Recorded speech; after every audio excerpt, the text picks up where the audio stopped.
पिछले भाग में आपने देखा कि निखिल ने कृतिका से कहा, हाँ तुम सही हो।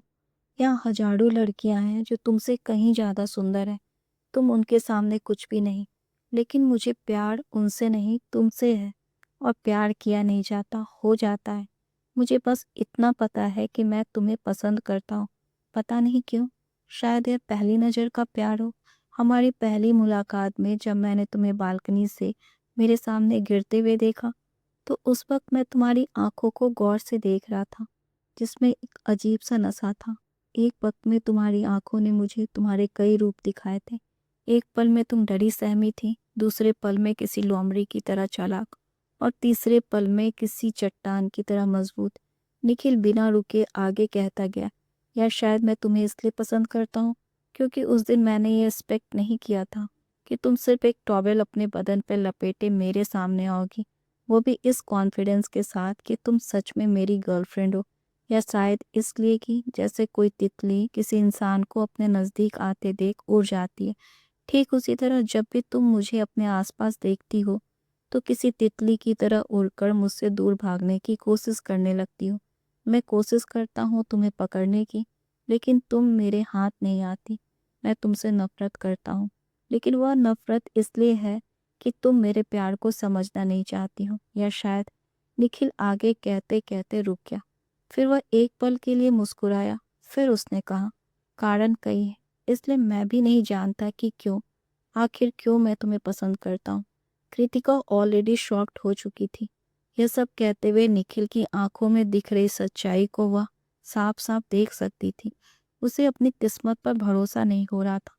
आखिर निखिल जैसा इंसान, जिसे लड़कियां देवता की तरह पूजती थी, वो उससे प्यार कैसे कर सकता था। पिछले जन्म में उसने जितनी तकलीफें झेली थी, शायद इससे भगवान को उस पर दया आ गई होगी, इसलिए इस जन्म में उन्होंने उसे निखिल से मिलवाया था। लेकिन फिर भी कृतिका इनसिक्योर थी।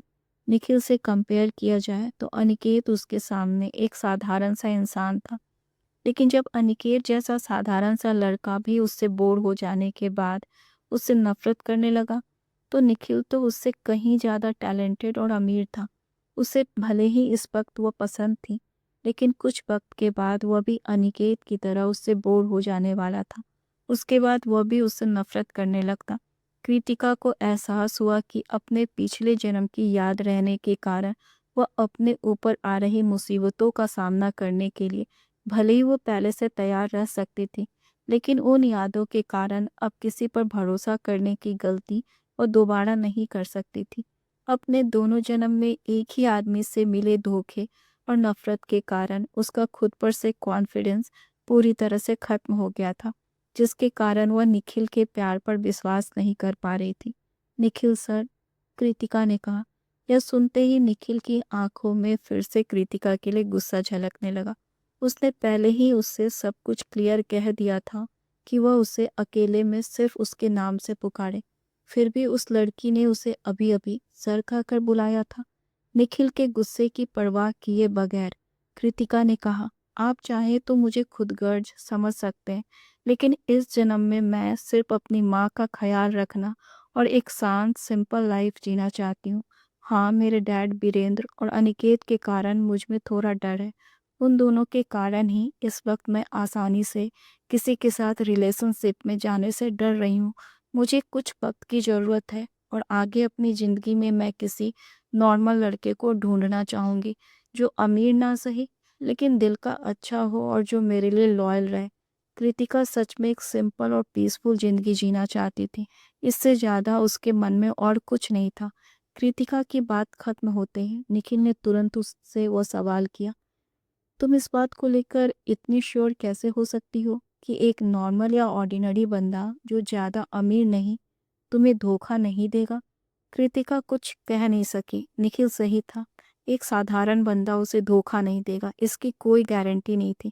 इसलिए उसने मन ही मन काफ़ी पहले यह तय कर लिया था कि वह पूरी जिंदगी किसी से प्यार या शादी नहीं करेगी और हमेशा के लिए मंगली ही रहेगी। वह बस खुद से प्यार करना चाहती थी, ताकि ना कोई उसे धोखा दे पाए और ना ही हर्ट कर पाए। इस तरह उसे इस बात का कभी डर नहीं लगता कि कोई दूसरा उसकी फीलिंग से खेल सकता है।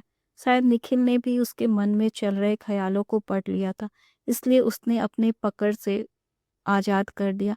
अचानक से निखिल के बाहों के घेरे से बाहर आते ही कृतिका को खालीपन और ठंड का एहसास हुआ।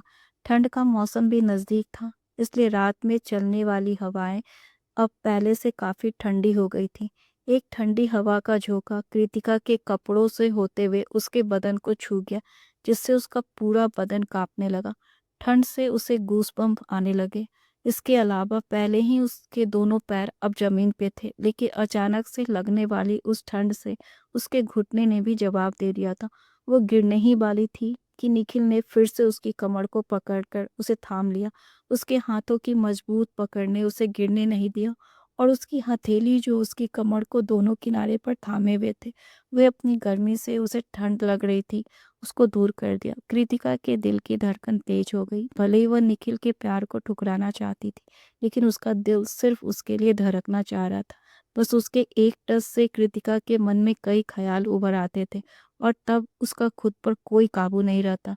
जैसे ही निखिल ने अपना हाथ उसकी कमर से हटाया, उसे फिर से उसी खालीपन और ठंड का एहसास होने लगा। कृतिका ने मन ही मन खुद को फटकार लगाई। उसने कुछ पल पहले बड़ी ही बेरुखी से निखिल को अपने करीब आने से मना किया था और अब वह अपने मन में उसके उसे छूने के बाद होने वाले फीलिंग्स को एंजॉय कर रही थी। उसे खुद से नफरत होने लगी। वो अपनी उदासी को छिपा नहीं पा रही थी और बार-बार खुद से कह रही थी कि निखिल को अपने पास नहीं आने देने का डिसीजन उसने खुद लिया है, तो अब उसे अपने डिसीजन पर अफ़सोस नहीं करना चाहिए। उसे हर्ट होने का डर था, लेकिन फिर भी वो उसे खुद से दूर जाने नहीं देना चाहती थी। उसे खुद नहीं पता था कि वो क्या करना चाहती है। बड़ी मुश्किल से उसने अपने ख़्यालों पर काबू पाया और खुद को शांत किया, लेकिन अचानक से निखिल ने फिर उसका हाथ थाम लिया। उसके हाथों की गर्मी ने फिर उसे लग रही ठंड को दूर कर दिया, जिससे कृतिका को काफ़ी राहत मिली। निखिल की हथेली पर नज़र जाते ही कृतिका को उसकी खूबसूरती का एहसास हुआ। उसके हाथ की हर उंगली किसी मूर्ति की सुंदर उंगलियों की तरह गढ़ी हुई थी, जिसके कारण वह उसकी हथेली को बस देखती रह गई। ट्विटर पर निखिल के उन सुंदर हाथों के बारे में अलग ही क्रेज बना लिया था। वो ओबराय कॉरपोरेशन से प्रोड्यूस हुई फिल्मों को प्रमोट करने जहाँ भी जाता और जब भी लोगों से हैंडशेक करता, कुछ बोलने के लिए माइक पकड़ता या हवा में अपना हाथ उठाकर सभी को हाय कहता, फोटोग्राफर्स हमेशा उसके हाथों की पिक्चर्स क्लिक कर लेते, जिसके कारण ट्विटर पर लाखों लड़कियों ने उसके सुंदर हाथों को लेकर ट्वीट किया था। वैसे निखिल के कंपैरिजन में कृतिका की हथेली भी कम खूबसूरत नहीं थी। वह रंग रूप में निखिल से ज़्यादा गोरी थी और यही हाल उसकी उंगलियों का भी था। उसके हाथ को थामे निखिल ने यह महसूस किया कि कृतिका की हथेली इतनी सॉफ्ट है, जैसे मानो उसमें हड्डी है ही नहीं। कृतिका ना चाहते हुए भी निखिल को देखे जा रही थी। फिर निखिल ने कहा, चलो पहले मैं तुम्हें वापस हॉस्पिटल छोड़ाऊँ। कृतिका ने दिल ही दिल में उसे गालियाँ दी। अगर यह बात थी तो वो उसे ज़बरदस्ती अपने साथ इस वक्त बाहर लाया ही क्यों? जब वे वापस हॉस्पिटल के एंट्रेंस के पास पहुंचे, कृतिका ने अंदर जाने के लिए अपने कदम बढ़ाए। निखिल ने मुस्कुराते हुए कहा, तुम मुझे बाय कहे बिना ही चली जाओगी? फिर निखिल ने एक लंबी सांस ली और अपने मन में ही खुद से कहा, तुम्हारे दिल ने मुझे थाम लिया है और अब मैं इससे बाहर नहीं जा सकता। खुद से यह कहते ही उसने कृतिका को अचानक से वहां एक अंधेरे कॉर्नर की तरफ खींच लिया। उसने उसके बालों को संवारते हुए कहा, जो मैंने कहा उसके बारे में सोचो। उन दोनों के कारण खुद को पूरी जिंदगी यूं अकेले मत रहने दो। अगर कोई और यह बात कहता तो शायद कृतिका उन बातों को सीरियसली सोचती, लेकिन यह बातें निखिल ने कही थी और इस वक्त वह बार बार उसके उसे टच करने से परेशान हो चुकी थी। कृतिका ने अपना सिर उठाया और निखिल की आंखों में देखते हुए कहा, अच्छी तरह सोचने के बाद भी अगर मेरा आंसर वही रहा जो थोड़ी देर पहले था तब? निखिल ने हौले से मुस्कुराते हुए कहा, उसके बाद भी मैं तुम्हें मुझसे दूर नहीं जाने दूंगा। तुम मेरी गर्लफ्रेंड हो। एक ना एक दिन मैं तुम्हारे दिल में अपने लिए प्यार जगा ही लूंगा। ऐसा लग रहा था जैसे कृतिका की फीलिंग्स निखिल के लिए कोई मायने नहीं रखती थी। वह पहले ही सब कुछ तय कर चुका था। इसके अलावा थोड़ी देर पहले जब उसने कहा था कि वो उसे पसंद करता है, तो कृतिका ने उसकी बात को नज़रअंदाज किया था। फिर अब अचानक से कृतिका के हाँ कहे बगैर ही वो उसकी गर्लफ्रेंड कैसे बन गई? न कृतिका ने उसकी किसी बात से अग्री किया था, न ही उसने उन दोनों के रिश्ते को लेकर कुछ कहा था। लेकिन न जाने कैसे वह खुद ही वह डिसाइड कर चुका था कि उनका रिश्ता आगे बढ़ रहा है। कृतिका जोरदार गुस्से में थी, लेकिन उसे मालूम नहीं था कि निखिल को वह गुस्से में और भी ज्यादा प्यारी लगती थी। तुम क्या सोच रही हो? इस बात से इरिटेट होकर कृतिका फिर से न जाने क्या सोच रही है, निखिल ने अचानक से उसके चिन पे बाइट किया। फिर उसने कहा, अपनी आंखें बंद करो, और यह कहते हुए उसने अपने एक हाथ से कृतिका की आंखें बंद कर दी। कृतिका की आंखें बंद थी, हालांकि वह अब उसकी बाहों में सिमटी हुई थी। फिर अचानक से वह निखिल के चेस्ट पर बुरी तरह से पंचेज मारने लगी, तब तक जब तक कि उसके हाथ दर्द नहीं करने लगे। मैं अब तक आपकी गर्लफ्रेंड बनने को तैयार नहीं हूँ, फिर आप किस हक से मुझे किस? और इतना कहते कहते अचानक से उसने अपने गले को अच्छे से अपने दुपट्टे से कवर कर लिया, क्योंकि शरारती निखिल की नज़र इस बार उसके कॉलर बोन पर उबड़े तिल पर चली गई थी। फिर निखिल उसके होठों के नज़दीक अपने होठों को लाते हुए बोला, तुम कुछ कह रही थी? कृतिका ने तुरंत अपने दोनों हाथों से अपने होठों को कवर कर लिया। कृतिका का बस चलता तो वह निखिल का मुंह सिल देती, उसके बाद वह उसे तो क्या, किसी को भी किस नहीं कर पाता।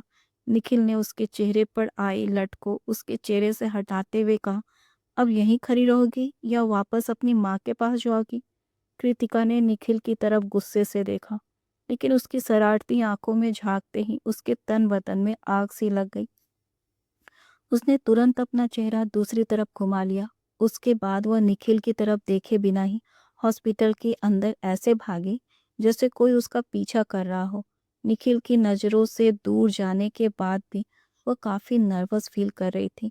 उस वक्त उसकी धड़कन और सांसें दोनों ही काफ़ी तेज हो गई थी। वह यही सोच रही थी कि चाहे बीरेंद्र की गुस्सैल नज़रें उस पर हो या आज ऑफिस में उससे दुत्कारते उसके कलीग्स की आंखें, वो बिना डरे या घबराए उन सब का सामना कर लेती थी। लेकिन निखिल की नज़रों के सामने आते ही वो एक भीगी बिल्ली क्यों बन जाती है? उसके सामने आते ही उसकी चाल ढाल, उसके बोलने का तरीका सब किसी डंप लड़की के जैसा हो जाता है। वो खुद की ऐसी हालत पर खुद से ही नफरत करने लगती थी। लिफ्ट का दरवाजा अभी ठीक से खुला भी नहीं था, फिर भी कहीं निखिल दोबारा पीछे से आकर उसे थाम न ले, यह सोचकर वह तेजी से लिफ्ट में घुस गई। फोर्थ फ्लोर पर आने और लिफ्ट से बाहर निकलने के बाद जब वो अनुराधा के कमरे की तरफ बढ़ रही थी, तभी उसके हाथ अपने आप उसके भीगे गले पर चले गए। वो अब भी निखिल के होठों को अपने गले पे, अपने चिन पर महसूस कर सकती थी। उसके बाइट करने से कृतिका के चिन पर एक लव बाइट के निशान तक बनाए थे, जिसका एहसास कृतिका को अपनी उंगली से उसे छूने पर हुआ। इसलिए वो पलटकर तेज कदमों से वॉशरूम की तरफ भागी। ठंडे पानी का झोंका इस बार उसने अपने चेहरे पे मारा। काफी मुश्किलों के बाद उसके चिन पर से निखिल के लव बाइट के निशान हट पाए। उसके बाद वो वापस अपनी माँ के कमरे में आ गई। अनुराधा अभी भी अपने बेड पर बैठी हुई थी। उनके चेहरे पर कई सवाल थे। कृतिका उन्हें जागते हुए देख थोड़ा सरप्राइज रह गई। माँ, आप अब तक सोई नहीं? डेली रूटीन के हिसाब से अनुराधा को अब तक सो जाना चाहिए था। कृतिका को हाथ के इशारे से अपने बेड के पास बुलाते हुए अनुराधा ने कहा, क्या निखिल बेटा चला गया? कृतिका ने करीब आते ही अनुराधा को बेड पे लिटाने की कोशिश करते हुए कहा, हाँ, बस 5 मिनट पहले ही। रुको। अनुराधा ने लेटने से मना करते हुए कृतिका का हाथ पकड़ लिया और उसे अपने बगल में बिठाते हुए कहा, तुम्हारे और निखिल बेटा के बीच में क्या चल रहा है? कृतिका सोच में पड़ गई, कहीं उसकी माँ को निखिल को बेटा कहकर बुलाने की आदत तो नहीं पड़ गई थी। क्या वह भूल गई है कि निखिल एक्चुअल में कौन है? अपनी माँ को निखिल को बेटा कहकर बुलाना सुनकर कृतिका को ऐसा लगा जैसे वह सड़क पर चलने वाला कोई आम लड़का है। कृतिका ने सैड होते हुए कहा, हमारे बीच कुछ नहीं चल रहा माँ। उस दिन गलती से मेरी हेल्प करने के बाद किस्मत से मुझे उनकी कंपनी में जॉब मिला है, इसलिए वह थोड़ा बहुत मेरा ख्याल रखते। लेकिन शायद कृतिका भूल गई थी कि अनुराधा उसकी माँ है और माँ से कुछ भी छिपा नहीं सकता था। मुझसे झूठ बोलने की कोशिश मत करो कृति। इतनी बड़ी कंपनी का सीईओ जरूर तुम्हारा काफ़ी स्पेशल फ्रेंड होगा, वरना वो मुझसे 2 बार मिलने क्यों आता? काम के बाद वो वक्त निकालकर खुद तुम्हें यहाँ छोड़ने आया। उसकी लाई विटामिन्स और टॉनिक्स की तरफ देखो। अनुराधा ने दीवार के कोने में लगे डेस्क पर रखे उन मेडिसिन की तरफ और फिर बगल वाली बेड पर रखे उस ट्रांसपेरेंट बैगेज की तरफ इशारा करते हुए कहा, जो मेडिसिन वो पिछली बार लेकर आया था वो अभी खत्म भी नहीं हुआ है और आज फिर से वो इतने सारे मेडिसिन ले आया। ध्यान से देखो इन्हें, यह सब खास तौर पर वो मेडिसिन्स हैं जिसकी मुझे इस वक्त ज़रूरत है। वो सारे मेडिसिन्स काफ़ी कॉस्टली है, जिसे खरीदना अभी तुम्हारे लिए बहुत मुश्किल है। कृतिका ने झूठा दिखावा करना बंद कर दिया और हार मानते हुए अपनी माँ से कहा, माँ, उसकी शख्सियत बहुत बड़ी है। वह जिस ऊंचाई पर है वहां मैं उसके पास नहीं पहुंच सकती। तुम उस तक पहुंच नहीं सकती या तुम उस तक पहुंचने की कोशिश नहीं करना चाहती। अनुराधा ने कृतिका की आंखों में प्यार से देखते हुए कहा, कृति, मैं ये एक्सपेक्ट नहीं करती कि तुम अपने लिए कोई अमीर लड़का ढूंढो। मैं बस ये चाहती हूँ कि तुम किसी ऐसे लड़के को ढूंढो जो तुमसे बेपनाह प्यार करे, जो तुम्हें हंसाए, जो तुम्हें हर मुश्किल से प्रोटेक्ट करे। मुझे फ़र्क नहीं पड़ता कि वो किसी बड़ी कंपनी का मालिक हो या वहाँ काम करने वाला एक नॉर्मल वर्कर। अगर उसका दिल तुम्हारे लिए धड़कता है, उसका कैरेक्टर अच्छा है, वह तुम्हारी परवाह करता है और तुमसे अच्छे से बिहेव करता है, तो मेरे लिए इतना ही काफ़ी है। मैं जानती हूँ माँ, कृतिका ने अपने दूसरे हाथ को अनुराधा के हाथ पर रखते हुए कहा, मैं कैसे भूल गई कि आप मेरे दिल की हर बात जान लेती हैं। अनुराधा ने एक लंबी सांस ली और फिर कहा, मैं तुम्हें फोर्स नहीं कर रही कृति, मैं बस इतना कहना चाहती हूँ कि तुम अपने पास्ट से बाहर निकलो। वीरेंद्र और अनिकेत जैसे लोगों के कारण अपनी खुशियों का गला और मत घोटो। उन्हें भूल जाओ और अपनी जिंदगी में आगे बढ़ो। वीरेंद्र और अनिकेत के कारण खुद को इतना अफेक्ट मत होने दो प्रीति। अनुराधा ने कृतिका की आंखों में गौर से देखते हुए कहा, उनकी धोखेबाजी से डरकर तुम सच्चे प्यार को भी रिजेक्ट कर देना चाहती हो। उनके डर को खुद पर इतना मत हावी होने दो कि कोई सच्चा आदमी भी तुम्हारे करीब आना चाहे तो तुम उसे भी दुत्कार कर खुद से दूर कर दो।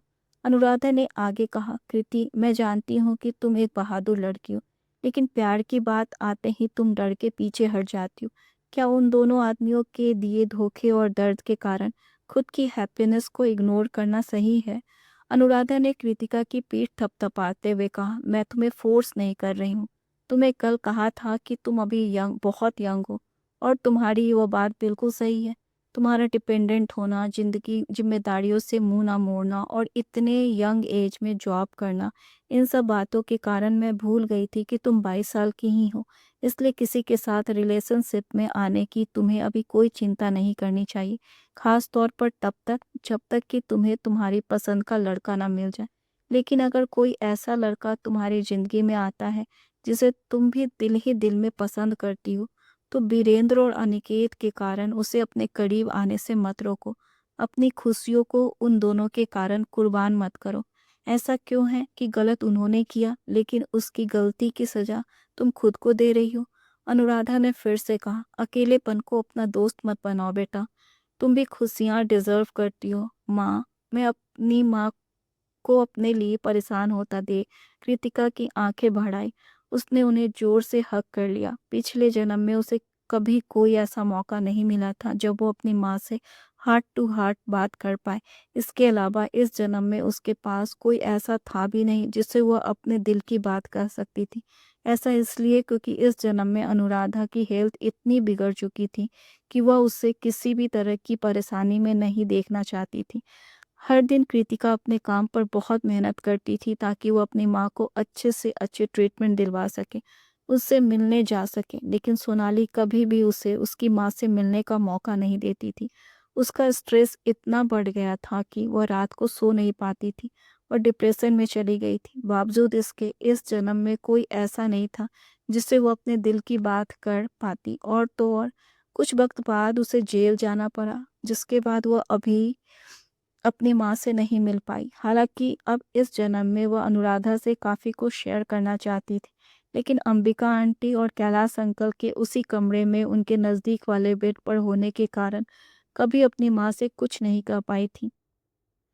साथ ही वह उन्हें कोई स्ट्रेस नहीं देना चाहती थी, खासकर तब जब उनका ऑपरेशन होने वाला था। अब जब उनकी माँ की हेल्थ हर दिन के साथ पहले से काफ़ी बेहतर होती जा रही थी और हॉस्पिटल के उस कमरे में उन दोनों के सिवा कोई और नहीं था। तो कृतिका को अपने दोनों जन्म में यह पहला मौका मिला था जो वो अपनी माँ से अपने दिल की सारी बातें कर सकती थी। अनुराधा के मन में भी यही बात चल रही थी। पहली बार वो अपनी बेटी से इतनी गहरी बातें कर रही थी। उन्हें समझ नहीं आया कि कृतिका की इतनी जोर से हक करने के बाद वह क्या करे। उन्होंने फिर से उसकी पीठ थपथपाई और कहा, तुम्हारी माँ हमेशा तुम्हारे साथ है मेरी बच्ची। फिर कृतिका ने अपने आंसू पोंछते हुए कहा, मैं जानती हूँ कि निखिल एक अच्छा लड़का है और उसके जैसे इंसान को नापसंद करना काफ़ी मुश्किल है। लेकिन मैं डरती हूँ कि जब अनिकेत जैसे लड़के को मैं खुद से दूर जाने से नहीं रोक पाई, तो क्या मैं निखिल को हमेशा अपने पास रोक पाऊंगी? मैं पूरी कोशिश करूंगी कि मैं अपनी खुशियों को इग्नोर ना करूं, लेकिन निखिल जिस मुकाम पर है वहां मैं उसके सामने कुछ भी नहीं। वह आसमान की ऊंचाइयों पर है और मैं जमीन पर किसी गहरी खाई में। और अगर मैं उसकी तरफ कदम बढ़ा भी दूं, तो क्या भरोसा है कि उसके जैसे अमीर आदमी का मन किसी और के लिए नहीं भटकेगा? अनुराधा ने एक लंबी सांस ली और फिर कहा, जब मैंने तुम्हारे पिता वीरेंद्र से शादी की थी तो उसके पास क्या था? कुछ भी नहीं। फिर भी उसने मुझे धोखा दिया। प्रीति, मन का भटकना अमीर होने या गरीब होने पर डिपेंड नहीं करता। जब तुम किसी आदमी को देखती हो तो तुम्हें उसे नहीं बल्कि उसके दिल को देखना चाहिए। हर आदमी वीरेंद्र और अनिकेत जैसा तो हो नहीं सकता। शायद हम दोनों की किस्मत अच्छी नहीं थी जो हम दोनों को ही धोखेबाज मर्द मिले, लेकिन इसका मतलब यह नहीं कि हम दोनों की किस्मत हमेशा बुरी रहेगी। मुझे देखो, भले ही मैं डिवोर्सी हूँ और दिखने में ऐसा लगता है जैसे मेरी ज़िंदगी स्वामिता जितनी अच्छी नहीं है, लेकिन फिर भी मैं खुशी से अपनी ज़िंदगी जी रही हूँ। मेरे पास तुम हो, मेरी हेल्थ भी डे बाय डे पहले से बेहतर होती जा रही है। और तुम्हारी ज़िंदगी में निखिल जैसा प्यारा लड़का आया है, लेकिन तुम्हें उसे या किसी न किसी को आज नहीं तो कल एक मौका तो देना ही होगा। अनुराधा ने प्यार से कृतिका के सिर को सहलाते हुए कहा, जिससे कृतिका के दिल में हो रही हलचल शांत हो गई। यह तो सच हुआ। अच्छा हुआ कि तुम्हें अनिकेत और सोनाली के बीच के रिश्ते के बारे में काफी पहले पता चल गया। किसी से लगातार धोखा खाते रहने से ज्यादा अच्छा है उसके धोखे को पहले जान लेना। इसके अलावा वह तुम थी जिसे उसे चीट करते हुए पकड़ा और उसे अपनी जिंदगी से बाहर निकाल फेंका। यह डिसीजन काफी डेयरिंग था। कृतिका ने एक गहरी सांस ली और धीरे से कहा, मैं निखिल से अपने रिश्ते के बारे में सोचूंगी माँ। मुझे थोड़ा वक्त दीजिए। गुड। अनुराधा को कृतिका पर प्राउड फील हुआ। वह बस यही चाहती थी कि कृतिका किसी तरह दोबारा प्यार की तरफ कदम बढ़ाए, और जो कृतिका से प्यार करने लगा था वह अनुराधा की नज़र में उसके लिए एकदम परफेक्ट था। थोड़ी देर और अपनी माँ से बात करने के बाद कृतिका वहीं बगल वाले बेड पर सो गई। अगली सुबह अनुराधा ने एक बार भी निखिल का नाम कृतिका के सामने नहीं लिया। यह कुछ ऐसा था जैसे कि कल उनके बीच कोई बात हुई ही नहीं। सब कुछ नॉर्मल था। कृतिका आज सुबह कुछ जल्दी ही ऑफिस चली गई। ऑफिस पहुंचते ही उसने अपना कंप्यूटर ऑन किया और सूरज वाली फाइल को जिसने उसे पिछले दिन इनक्रिप्ट किया था उसे डिस्क्रिप्ट कर सेव करने लगी। थोड़ी देर बाद ही मधुलिका भी ऑफिस में आ गई। ठंड का मौसम नज़दीक था, इसलिए अर्ली मॉर्निंग में अब ठंड थोड़ी ज़्यादा लगने लगी थी। इस कारण उसने एक फर वाला स्टाइलिस्ट जैकेट पहन रखा था, लेकिन उसकी ड्रेस काफ़ी शॉर्ट थी। उसके ऑफिस में कदम रखने के बाद अजय, जो पब्लिक रिलेशन डिपार्टमेंट का सबसे रिस्पेक्टेड एम्प्लॉय था, वो तक मधुलिका के खूबसूरत पैरों को निहारते रह गया। जब मधुलिका कृतिका के डेस्क के बगल से गुजरी तो उसने उसकी कंप्यूटर स्क्रीन को देखने की पूरी कोशिश की, लेकिन कृतिका ने पहले ही सारे डॉक्यूमेंट्स क्लोज कर दिए थे, जिससे मधुलिका कृतिका का मजाक उड़ाने के लहजे में हंसी और अकड़ते हुए अपनी डेस्क पर चली गई।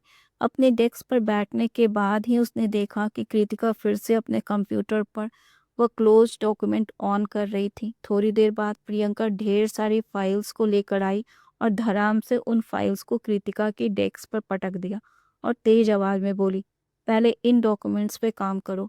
जब कृतिका ने उन फाइल्स को देखा, डेस्क पर उसकी ऊंचाई बैठी हुई कृतिका के सर से ऊपर जा रही थी।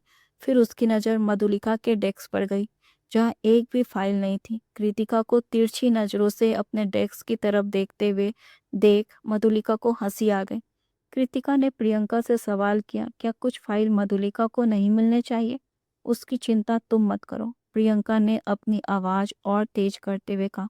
कल सिमरन के साथ जो कुछ हुआ था उसके बाद सिमरन के मम्मी पापा ने स्पेशली प्रियंका के घर आकर प्रियंका को जी भर के गाली दी थी। उन्होंने यहाँ तक कह दिया था कि उसने जानबूझकर उसकी बेटी का फ्यूचर बर्बाद किया है। इन सब का कारण कृतिका थी और अब प्रियंका कृतिका का जीना हराम करने का मन बना चुकी थी।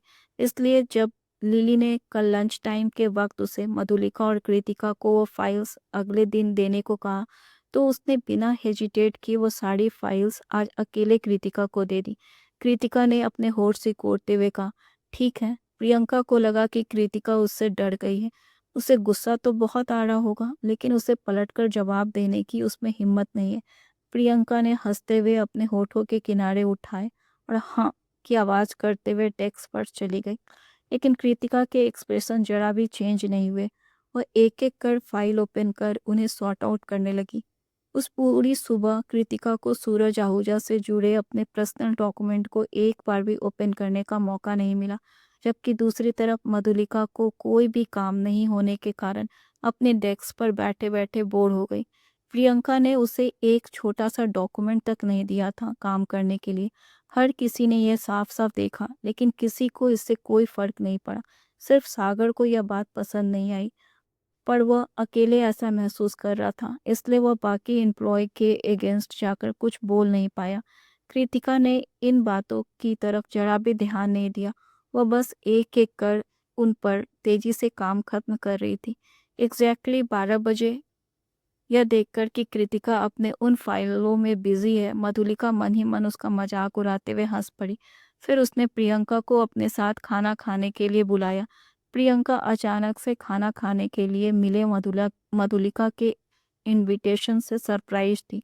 उसने कृतिका की तरफ देखते हुए जानबूझकर ऊंची आवाज में कहा, मुझे लगा तुम सीईओ के साथ लंच करने जाने वाली हो।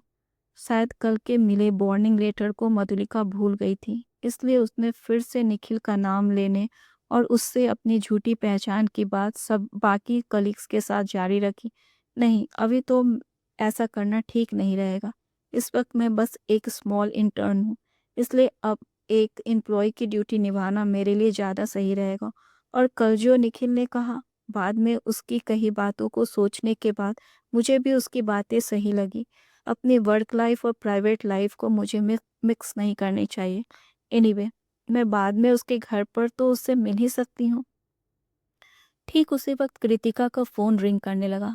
फोन स्क्रीन पर निखिल का नाम देखते ही कृतिका ने तेजी से उसका कॉल रिसीव किया, लेकिन वह खुद पर थोड़ा गुस्सा भी हो गई, यह सोचकर कि उसने अब तक निखिल का कॉन्टैक्ट नंबर किसी और नाम से सेव क्यों नहीं किया।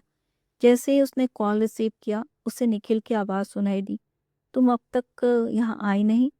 कृतिका ने देखा कि रुखसार की आवाज़ सुन मधुलिका और प्रियंका ऑफिस से बाहर जाते जाते रुक गए थे। रुखसार ने कहा, मधु, प्रियंका, क्या तुम लोग लंच करने जा रहे हो? मुझे भी साथ ले चलो। प्रियंका और रुखसार दोनों ही मधुलिका की चापलूसी में जी जान से लगे हुए थे। कृतिका ने उनकी तरफ से नजरें हटाते हुए धीमी आवाज में पूछा, कहाँ? तुम मजाक कर रही हो ना? निखिल ने हल्का गुस्सा होते हुए कहा, क्या मैंने कल तुमसे पूछा नहीं था कि तुम आज दोपहर में क्या खाना पसंद करोगी? हालांकि तुमने कुछ कहा नहीं, लेकिन फिर भी मैंने तुम्हारी पसंद का खाना ऑर्डर करवा दिया है। अब जल्दी से लंच करने मेरे ऑफिस आ जाओ। मैं नहीं आ पाऊंगी। कृतिका ने प्रियंका के दिए फाइलों के ढेर को देखते हुए कहा। उसने सोच लिया था कि वो अपने डेस्क पर ही कुछ खाने के लिए मंगवा लेगी और खाने के साथ साथ कुछ फाइलों को कंप्लीट कर लेगी। सबसे इम्पॉर्टेंट बात यह थी कि जो कुछ भी उसकी माँ ने कल रात उसे कहा था, उसके बाद वह निखिल से अपने रिश्ते के बारे में पहले काफ़ी अच्छे से सोचना चाहती थी। वह कंफ्यूज थी कि वह निखिल के प्यार को एक्सेप्ट करे या नहीं, लेकिन अभी इसे इस बारे में ठीक से सोचने का मौका नहीं मिला था। और इस बीच वह निखिल को देखना नहीं चाहती थी, क्योंकि उसे देखते ही उसका दिल उसकी सुनना बंद कर देता था। निखिल धीरे से हंसा, ठीक है, तुम बताओ, मैं ही तुम्हारी डिपार्टमेंट में आ जाता हूँ। कृतिका हैरान रह गई। वैसे भी तुम्हारे डिपार्टमेंट में कुछ ऐसे एम्प्लॉय तो जरूर होंगे जो अब तक लंच करने नहीं गए होंगे। निखिल ने अपनी उंगलियों से अपने डेस्क को किसी तबले की तरह बजाते हुए कहा, क्या मेरा वहाँ आना ठीक रहेगा? बिल्कुल भी नहीं, कृतिका ने लगभग चीखते हुए कहा। भले ही उस वक्त पब्लिक रिलेशन डिपार्टमेंट में कोई नहीं था, लेकिन वहाँ और भी कई डिपार्टमेंट थे जहाँ ऑफिस के दूसरे बहुत से काम होते रहते थे।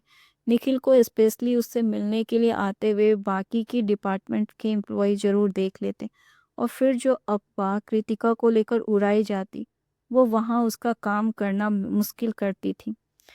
हालांकि कृतिका को इन बातों का कोई डर नहीं था, लेकिन वह खुद से अपने लिए कोई प्रॉब्लम क्रिएट नहीं करना चाहती थी।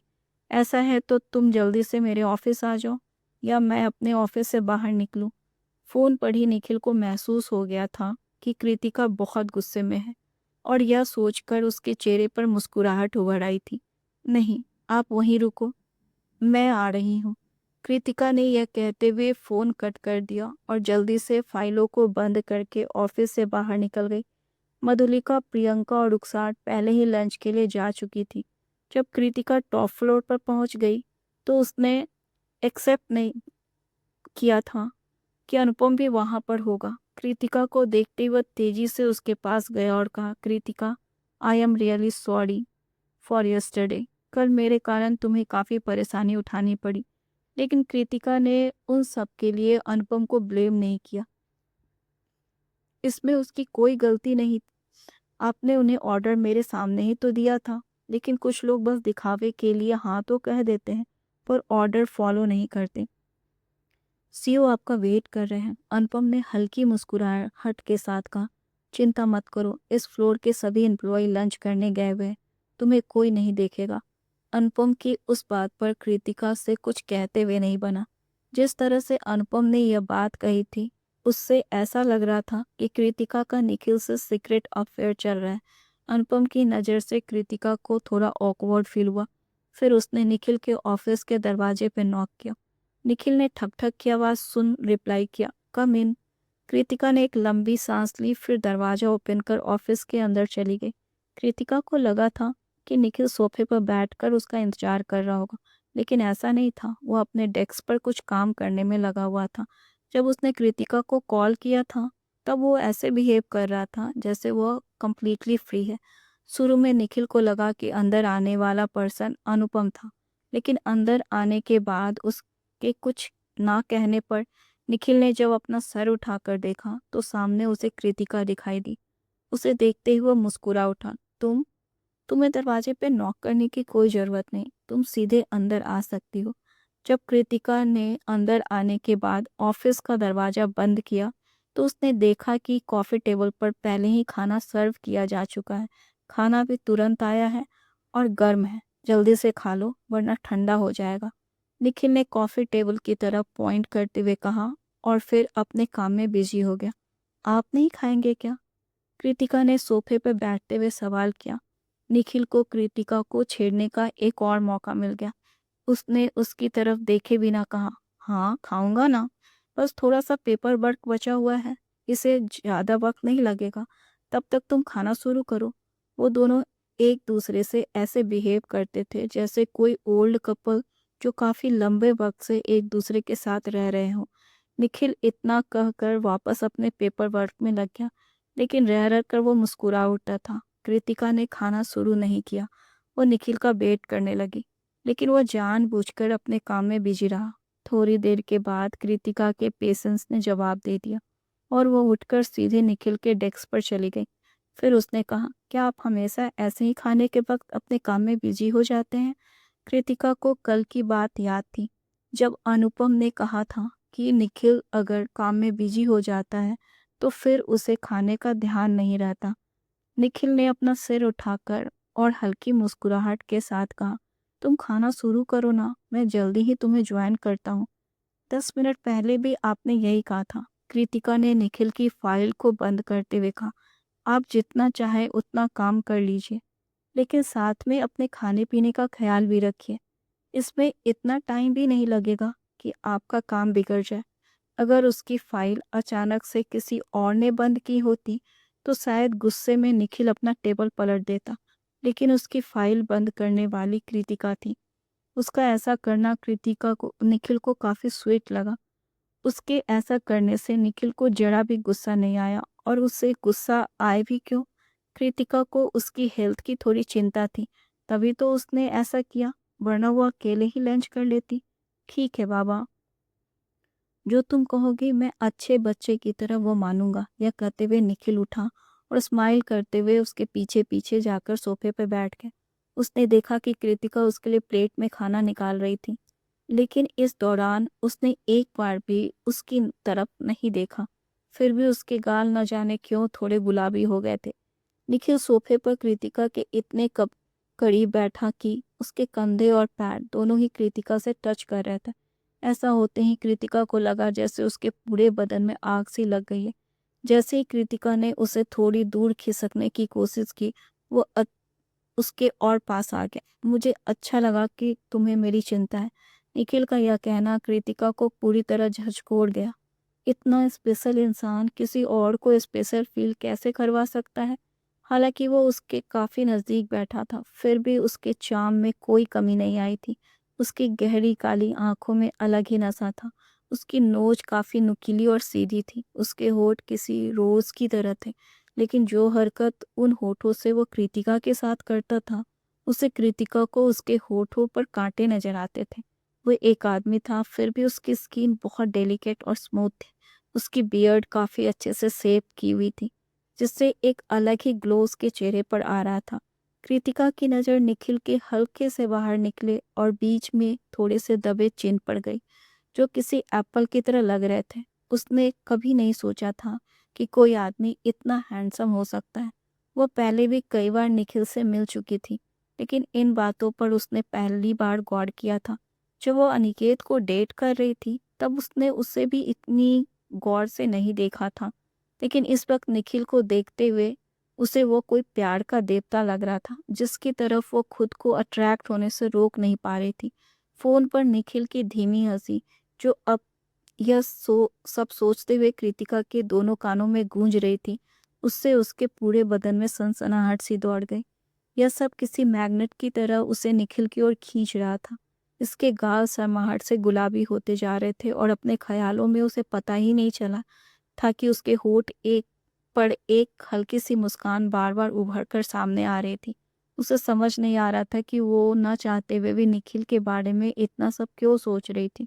कृति, निखिल ने अचानक से उसे पुकारा। पहले निखिल ने कृतिका को कृति तब पुकारा था जब वो उसकी माँ से मिलने हॉस्पिटल आया था, लेकिन उस वक्त कृतिका के दिल में कोई ऐसी फीलिंग नहीं थी। शायद ऐसा इसलिए था क्योंकि उस वक्त उसे जरा भी अंदाजा नहीं था कि निखिल उसे पसंद करता है। उसे लगा था कि उसने उस दिन बस उसे चिढ़ाने के लिए कृतिका कहकर पुकारा था, लेकिन अब जब उसने अपनी उस जादुई आवाज में कृतिका को कृति कहकर पुकारा, तो उसकी आवाज उसके सीने को चीरते हुए इसके दिल तक पहुंच गई, जिससे उसके दिल की धड़कन बेहिसाब बढ़ गई। कृतिका किसी बर्फ की तरह जम गई, लेकिन उसके पूरे बदन में आग सी लगी हुई थी। उसके दिल में जैसे कोई तूफान आया हुआ था, जिसने उसे झकझोर के रख दिया। उसका खुद पर अब कोई काबू नहीं था। निखिल बोलते वक्त न चाहते हुए भी अपनी मुस्कुराहट को रोक नहीं पा रहा था। तुम दिखाती नहीं हो, लेकिन तुम्हें मेरी फिक्र है। कृतिका बुरी तरह से एम्बैरेस्ड थी, इतनी कि वो निखिल की तरफ देख भी नहीं पा रही थी। उसने जानबूझकर अपनी नजरें झुकाए हुए कहा, खाना ठंडा हो रहा है, अच्छा होगा कि हम जल्दी से पहले लंच कर ले। कृतिका फिर से निखिल से थोड़ा दूर खिसक गई, लेकिन जैसे ही उसने ऐसा किया, निखिल फिर से उसकी ओर और करीब आ गया। स्टेप बाय स्टेप धीरे धीरे वो कृतिका के नजदीक आता रहा। यह बिल्कुल वैसा था जैसे वो हमेशा उसके करीब आने की कोशिश करता था, जिससे वह किसी न किसी ऐसे कॉर्नर में पहुंच जाती थी जहां से उसे और अवॉइड करना कृतिका के लिए इम्पॉसिबल हो जाता था। निखिल ने देखा कि कृतिका शर्म के कारण उसकी तरफ देख नहीं रही थी, फिर भी उसका पूरा चेहरा शर्म से लाल हो गया था। हालांकि निखिल उसकी बात पर श्योर नहीं हो सकता था, लेकिन एक बात जिसके लिए वो पूरी तरह श्योर था, वो ये कि कृतिका उससे नफरत नहीं करती थी। निखिल पूरी कोशिश कर रहा था कि वो कृतिका को किस ना करे। उसने एक लंबी सांस ली और उसके करीब आते हुए बोला, कृतिका, अब मान भी जाओ कि तुम मुझे पसंद करती हो, ये इतना मुश्किल भी नहीं है। तुम्हें ये सोचकर डरना नहीं चाहिए कि तुम फिर से हर्ट हो जाओगे, बल्कि तुम्हें ये सोचना चाहिए कि अगर किसी दिन मैंने तुम्हें धोखा दिया, तो तुम मुझे कितने टुकड़ों में काटकर आवारा कुत्तों को खिला दोगी। कृतिका शॉक थी कि कोई खुद के बारे में ऐसा कैसे बोल सकता है। कृतिका ने अपने आईब्रोज उठाते हुए कहा, यानी फ्यूचर में आप शायद ऐसा कुछ जरूर करेंगे, इसलिए मुझे अभी से प्रिपेयर कर रहे हैं। कृतिका के इस बोल्ड रिप्लाई ने निखिल के गुस्से को भड़का दिया। तुम जानबूझकर मुझे गुस्सा दिला रही हो ना? ये लड़की क्यों ये हर बात की खाल निकालने में लग जाती है? वो जितना उसे मनाने की कोशिश कर रहा था वो उतना ही उसे खुद से दूर करने में लगी हुई थी। लेकिन जैसे ही निखिल की नजरें कृतिका के गुस्से से भरी लाल आंखें पड़ गई, वो शांत हो गया। ओके, ओके, ओके, अब मैं तुम्हें और फोर्स नहीं करूंगा, लेकिन तुम प्लीज एक बार इस बारे में सोचो। कृतिका ने यह सुनकर गुस्से से अपना सर पीट लिया। फिर एक लंबी सांस लेते हुए कहा, निखिल। लेकिन इससे पहले कि वो उसे सर कह पाती, निखिल ने उसे धमकाया। बस एक बार मुझे सर कहकर बुलाओ, फिर बताता हूँ तुम्हें। डर के मारे कृतिका ने उसकी धमकाने के बाद उसे सिर्फ उसका नाम लेकर बुलाया। निखिल। निखिल मुस्कुराया। फाइनली उस लड़की ने उसे सिर्फ उसके नाम से पुकारा, वरना सर बोल बोलकर उसने उसका दिमाग पका दिया था। निखिल को कृतिका के मुंह से अपना नाम सुनना बड़ा अच्छा लगता था। मैं फिर से धोखा खाने से डरती हूँ। आप सोच भी नहीं सकते कि मैंने क्या कुछ बर्दाश्त किया है और किन हालातों से गुजरी हूँ। आपको इसका जरा भी अंदाजा नहीं कि मेरे लिए फैसले लेना कितना मुश्किल है। कृतिका ने अपनी आंखों में छलक आए आंसुओं को पोंछते हुए कहा, मैं जानती हूँ कि मुझे वो सब कुछ भूल कर आगे बढ़ना होगा, लेकिन मुझे थोड़ा वक्त चाहिए। आप समझ रहे हैं ना? कृतिका के ये कहने के बाद वहाँ थोड़ी देर शांति छा गई। फिर निखिल ने कहा, हाँ, ठीक है। इसके बाद फिर से दोनों शांत हो गए। फाइनली निखिल अपनी नजरें झुकाए कृतिका को कंफर्ट फील करवाने के लिए उससे थोड़ा दूर होकर बैठ गया। फिर उसने कहा, चलो अब जल्दी से लंच खत्म करते हैं, वरना ये सच में ठंडा हो जाएगा। कृतिका सीधे होकर बैठ गई। फिर चुपके से उसने अपनी नजरें उठाकर निखिल को देखा, जो बिल्कुल नॉर्मल लग रहा था। वो ना गुस्सा था और ना ही सैड। अब मुझे ही देखती रहोगी या खाओगी भी? मैं इतना भी हैंडसम नहीं हूँ। निखिल ने उसकी तरफ पनीर की सब्जी बढ़ाते हुए कहा, चलो जल्दी से खाना शुरू करो, मुझे पता है कि तुम्हें पनीर बहुत पसंद है। कृतिका फिर हैरान रह गई। न जाने बलवंत और सेरा ने उससे कितने सवाल किए थे और उस लड़की ने बिना कुछ सोचे समझे उन्हें सब कुछ सच सच बता दिया था। उन दोनों को तो मैं छोड़ूंगी नहीं, कृतिका मन ही मन सोचा।